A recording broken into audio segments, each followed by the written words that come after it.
Folks, something is wrong in America, no doubt about it. There's a new religion appearing. Many of you call it the New Age religion. And it appears to be the exact opposite of the Old Age religion, meaning the religion of the Jews and the Christians. It's not really that different. I've studied it. I've talked to people who practice it. They claim it's not a religion, but it is. Christ has ceased to become a man, the Son of God, the actual manifestation of God in the flesh on earth, and has become the consciousness, the Christ consciousness. And anyone can be Christ if they have this Christ consciousness in the New Age religion. Now, these are the two religions, the Christian religion and the Jewish religion, that set the United States on its course, because these religions taught that mankind had some basic human rights. They held that the family was the basic unit in all of the world. They believed in the right to private property. They believed in the unalienable, which is defined as being incapable of being surrendered, right to life. They held that each person had the right to worship their God, and they held that all had the right to freedom of association, as shall be so disclosed during this series. These positions were deemed to be self-evident by those who wrote the American Declaration of Independence and the Constitution, and became the cornerstones of the American civilization. The term self-evident, folks, means that these human rights were not worthy of debate because they stood on their own simply because they were true. They could not be debated because they were creator endowed by God. Yet, folks, today these cornerstones of American life are no longer self-evident to many. They are being publicly discussed. People and organizations are now debating whether an individual has the basic human rights to life, liberty, and property. There's a great danger in this. Friedrich Wilhelm Nietzsche, a German philosopher and one of the teachers of many of the world's leading communist revolutionaries and international socialists, put the argument quite succinctly in this statement, quote, "I condemn Christianity. I raise against the Christian church the most terrible of all accusations that any accuser uttered. It is to me the highest conceivable corruption," unquote. Remember, the priests, the initiates of the mystery schools, believe that Christianity is a corruption of the mysteries, the worship of Lucifer, represented by the sun, the light, Osiris. Tex Mars, an author who has written in opposition to the New Age, wrote this about their hatred of the Christians. Quote, "The New Age believer is told, you could be a god in the next instant if only those horrible Christians weren't around with their poisonous attitudes," unquote. That thought was illustrated by another of the important New Agers, David Spangler, who wrote this in his book entitled Reflections on the Christ. Quote, "We can take all the scriptures and all the teachings and all the tablets and all the laws and all the marshmallows and have a jolly good bonfire and marshmallow roast, because that is all they are worth," unquote. So the New Age, like the Masons, feel that Christianity is the enemy, a force to be countered, not by open debate, but by contempt and ridicule, and as shall be illustrated later, by even murder. And remember, the source of the New Age movement is the Order of the Freemasons. Other parties wish to join the debate. In 1911, the Socialist Party of Great Britain published a pamphlet entitled Socialism and Religion, in which they placed their position about religion into the arena. Quote, "It is therefore a profound truth that socialism is the natural enemy of religion. A Christian socialist is in fact an anti-socialist. Christianity is the antithesis of socialism," unquote. So the Socialist, the New Ager, and the Mason have declared war on the Christians. And, as in every war, the enemy must be defeated, even by bloodshed if necessary. This war has deep roots in history, and I will cover those roots so that you will understand it perfectly, where this came from. This war is no different Bloodshed is anticipated by all parties in the battle. Lavetti Lafferty and Bud Hollowell, two New Agers, started the discussion about how their religion sanctions the use of violence against the Christian community. They wrote the following in their book entitled The Eternal Dance, quote, "This is a time of opportunity for those who will take it," apparently meaning the New Agers, the initiates of the mystery religions, Socialists. "For others," apparently the Christians, "if the earth is unsuitable for them, if they will not accept the New Age religion, they will go on to other worlds," unquote, which simply means they will be exterminated. You better listen to me, folks. I am a messenger, and my message is unmistakable, and it had better not fall upon deaf ears, for those deaf ears will be rendered dead in the coming New World Order. Another New Age spokesman, Maharishi Mahesh Yogi, the guru sought out by the rock and roll group known as the Beatles and others, has been quoted as saying, quote, "There has not been and there will not be a place for the unfit. The fit will lead, and if the unfit are not coming along, if they will not accept the New Age religion, there is no place for them. In the age of enlightenment, there is no place for ignorant people. Non-existence of the unfit has been the law of nature," unquote. Another example of New Age thinking on this vital issue came from a pamphlet available in a bookstore selling New Age material. It was published by something called the Guardian Action Publications of New Mexico, and it was entitled Cosmic Countdown. This pamphlet alleged that it had received these thoughts from something called higher intelligence, and it directed its attention to the hunger disease problem in the Third World, and the pamphlet simply stated, quote, "The world should be forewarned to be on the lookout for diseases which have been suppressed for years, suddenly rearing their ugly heads and decimating populations already on the verge of starvation in the Third World nations. Although these peoples will eventually be replaced by the new root race about to make its appearance in a newly cleansed world, nevertheless, for the moment, this is a tragedy," unquote. You see, they have made incredible admissions, but none of you are looking, none of you are reading, none of you are absorbing. In fact, most of you are so stupid that you think that the only thing you should read is what you personally believe in or agree with. How can you exist in this world ignorant of the opinions and the writings and the thoughts of everyone else, including your enemies? The words reveal an incredible scenario. You see, these people in the Third World nations are going to be entirely replaced by what they call, quote, "a new root race," unquote. That eventuality will not be a tragedy. The tragedy is that these people are dying now due to starvation and disease, but when they die later or they're all gone and they're replaced by the new root race, that won't be a tragedy. The concept that a new race of people will inhabit the world in the New Age millennium has been expressed by other believers in the religion. Ruth Montgomery, previously mentioned, has written about that change. Quote, "Those who survive the shift will be a different type of people from those in physical form today, freed from strife and hatred, longing to be of service to the whole of mankind. The souls who helped to bring on the chaos of the present century, apparently the Christians and the Jews, will have passed into spirit to retake their attitudes," unquote.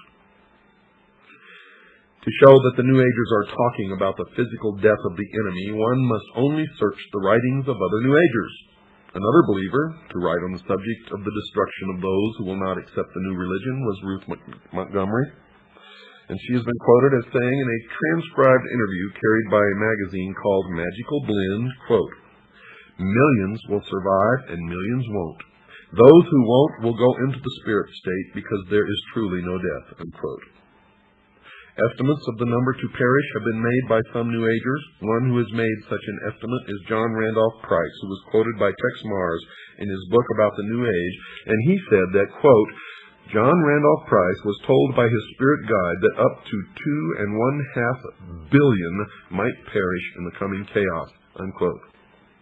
And we already know that the goal of the plan called Global 2000 is to deplete the population by 2 billion people by the year 2000. Now, That estimate is about half of the current world population, 2.5 billion.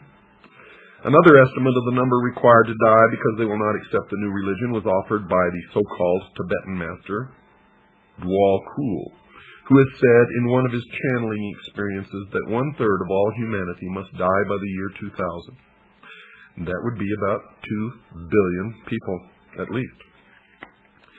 Channeling is one of the strange activities occurring inside the New Age religion. I have witnessed this, and I can tell you most channelers are just fraudulent con artists who are taking the money of those who pay to hear this channeling from dead spirits or ancient teachers or other world spirits.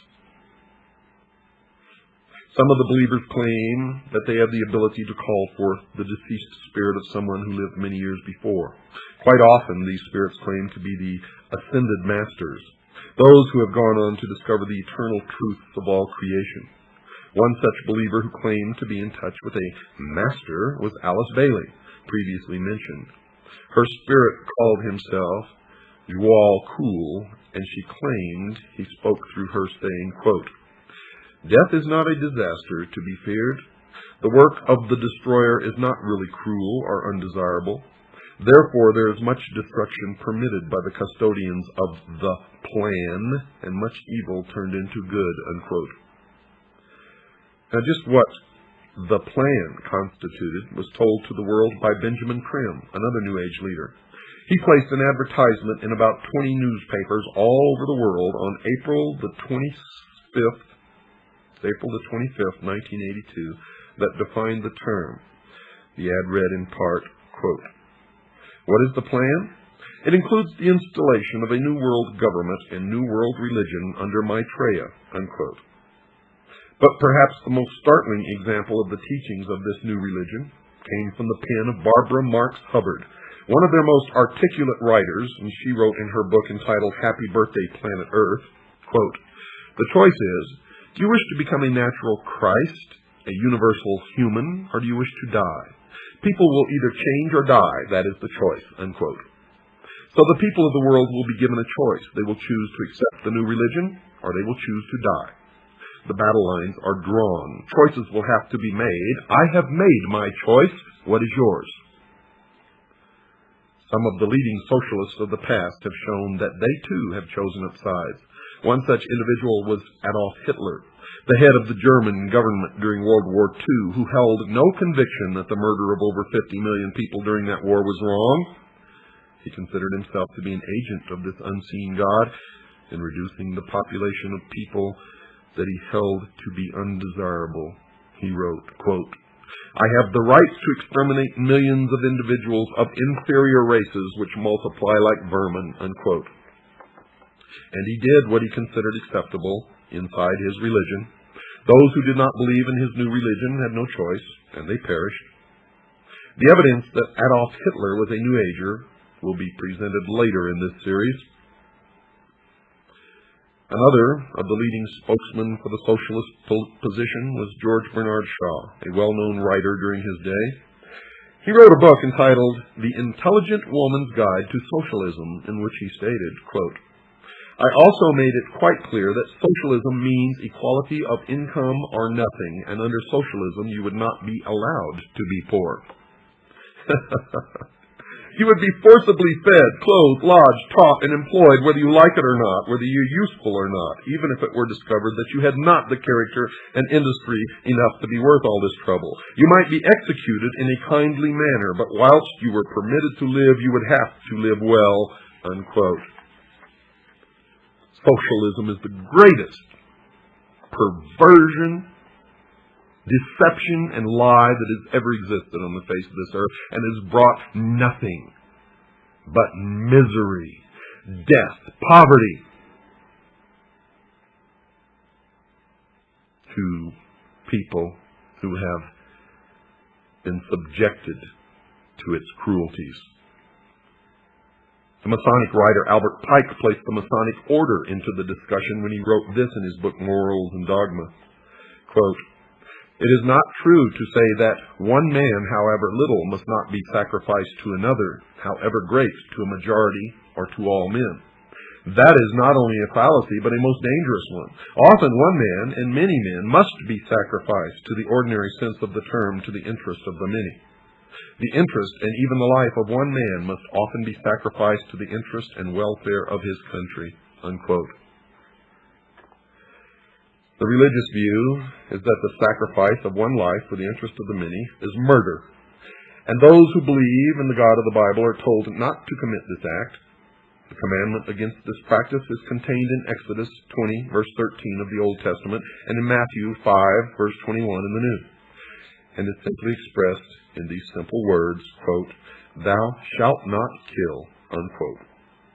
The principle is easy to understand. No person has the right to take the life of another.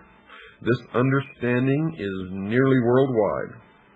There are, of course, cultures that have determined that human sacrifice, cannibalism, and murder are acceptable forms of behavior, but these are rare in the history of man. But here we are being exposed to a whole new religious view, one growing daily in size and stature that openly advocates the wholesale slaughter of entire races of people. Adam Weishaupt, the founder of the Bavarian branch of the Illuminati, has also endorsed this new conviction that murder was not improper by including it in the initiation ceremony into the order. He has his initiator tell the initiate, quote, "Behold our secret. If in order to destroy all Christianity, all religion, we have pretended to have the sole true religion, remember that the end justifies the means, and that the wise ought to take all the means to do good which the wicked take to do evil." Unquote. The initiate was told that he may use whatever means, murder included, to achieve the goals of the association that he was joining, and that the major goal of the Illuminati was the destruction of all religion, including Christianity. That meant that if Christians physically stood in the way, they would be removed by simply murdering them. Weishaupt even went so far as to say that anyone not willing to take the life of another was unfit to join the Illuminati. He wrote the following in a letter to a fellow member in 1778, quote, "No man is fit for our order who is not ready to go to every length," unquote. Weishaupt wrote that again, this time using different words, quote, "This can be done in no other way but by secret associations, which will by degrees, and in silence, possess themselves of the government of the state and make use of those means for this purpose, which the wicked use for attaining base ends," unquote. Now Weishaupt, folks, was aware of the enormous power of government, and he desired its power for his members. He committed his organization to its infiltration.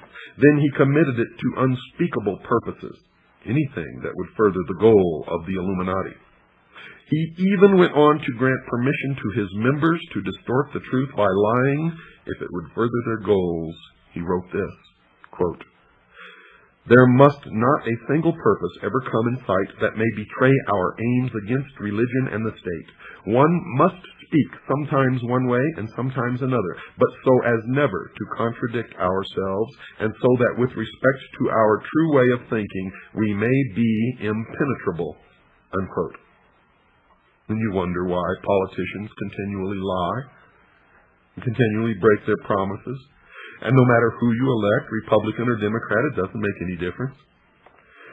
Perhaps a perfect example of an oath that these initiates take somewhere along the road to the pinnacle inside the secret society was given in a book written by George Orwell entitled 1984.